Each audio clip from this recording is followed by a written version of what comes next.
Happy birthday, Stephen. I'm not really sure what this is supposed to be about, so I just thought I'd make some shit up. No, the truth is, this is the myths and truths of Stephen Doan. You know, one of the things that you told me that stuck in my brain when I was 4 or 5 years old, we're driving through the mountains in Colorado, and, you know, we're looking out over the cliffs, and you said, "Did you know that we had relatives who died in a stagecoach accident in Colorado? They drove off a cliff." And of course, you're my big brother. What was I going to do? Argue with you? And you said, no, no, no, no. There was this really, really tragic accident, and our Aunt Doorknob was killed in this accident. And, you know, Aunt Doorknob was like my favorite aunt. She had all the cool doorknobs. Again, what was I going to do? Argue with you? But for the rest of my life, every time I went around a corner, I was quite sure that I was going to go plunging off the cliffs and Aunt Doorknob would be down there waiting for me. Now, that's, you know, probably one of the early ones. There was a second one, though, and this one came up, oh, I don't know, I was probably 7 or 8 at this point, and or maybe a few years older, but I remember you were starting to get cool. And you were, one more time, we were told, okay, I know, let's do a Christmas play. So Stephen decided we were going to do How the Grinch Stole Christmas.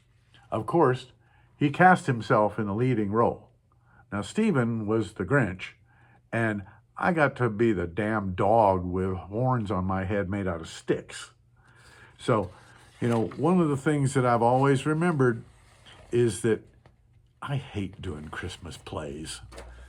Now, the next thing that came up in my mind was that I remembered something you did with your tongue. Every time you were going to beat the snot out of me, you'd come running at me and you'd go with your tongue. You'd bite down on it.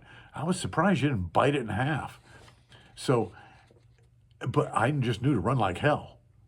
So, you guys aware when Stephen does this? Run like hell. Now, one of my early recollections in College Station, Texas, was this was one of Stephen's, I believe it was a myth he created himself.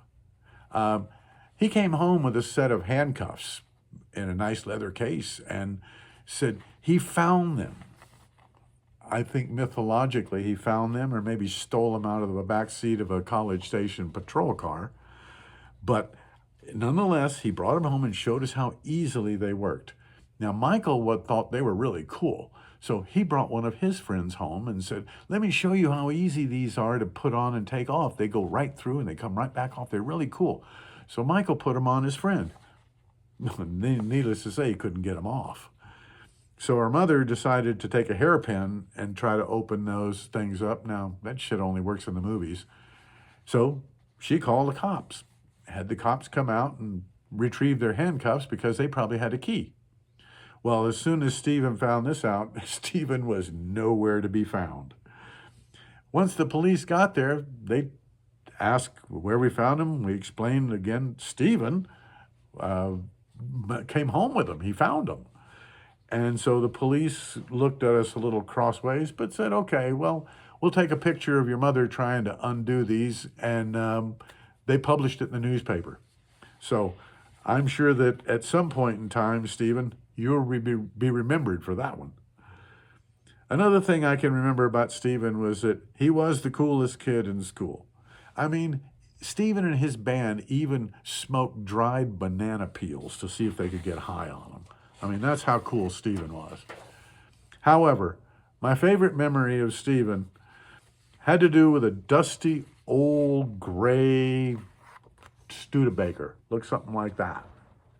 And this dusty old Studebaker, he painted it in a bright red checkerboard pattern. And it may look like something you might see on an acid trip. He painted the entire car to look just like that, or more or less. So one night, Martin and I decided that, you know, it'd be kind of fun to just steal his car. So Martin and I stole the car and we decided to pile in, but we couldn't see over the steering wheel. So we put 3 Encyclopedia Britannicas in there so we could sit on top of them and see up over the steering wheel at that point. So we start driving into town to go see one of Martin's friends named Ricky Bain.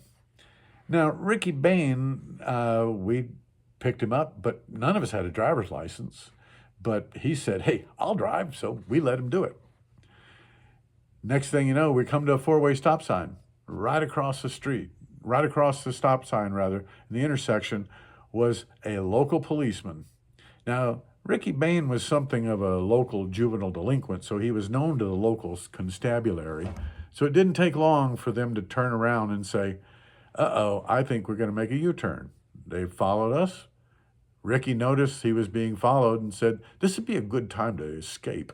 So he heads down a side road and turns, and didn't take long before he ran a stop sign. Well, that didn't take long for the cop to pull us over. And as soon as he did, the conversation went something like this. Said, whose car is this? Now, immediately, I told the truth. I said, it belongs to my brother Stephen, and we're going to throw him under the bus.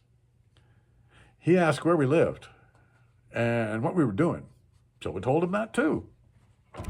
And he proceeded to search the car, and he found under the front seat was a half-empty bottle of Jack Daniels. Again, it didn't take us long to admit that that was not ours. That must belong to our cool big brother, Stephen. His response was, boys, I've done some horse-assing around in my time, but nothing like this. He said, the city limits is right around the corner. I want you boys to get out of town right now, drive this car home, park it, and I don't ever want to see you driving it again, because the next time I notice this car, I'll be looking to see who's driving it.